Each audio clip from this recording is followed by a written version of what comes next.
This video is a proof of concept showing that hennig-olsen.no is vulnerable to cross-site scripting. So cross-site scripting is where we are able to run JavaScript code on the website.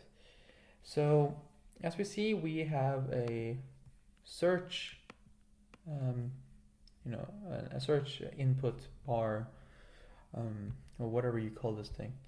So if we put in some basic, basic payload, so the script tag, and then alert,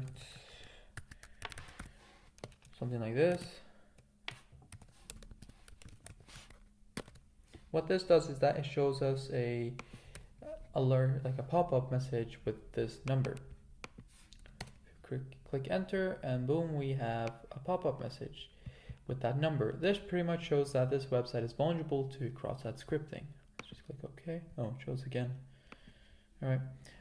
So how could a unethical hacker exploit this?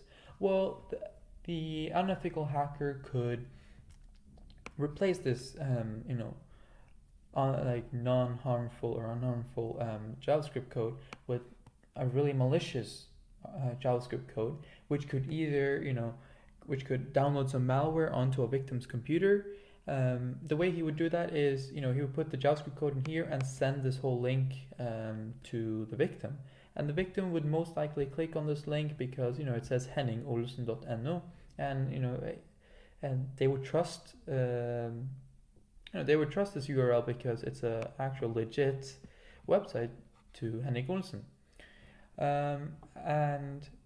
So they could either make the JavaScript like download like malware, or they could run some code which would mine cryptocurrency on the victim's computer as long as they had this window or the tab open, I guess.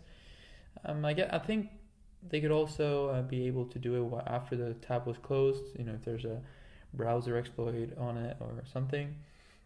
And there's multiple things that an unethical hacker, different ways an unethical hacker could exploit this. So yeah, this was a quick video showing that hennig-olsen.no is vulnerable to cross-site scripting.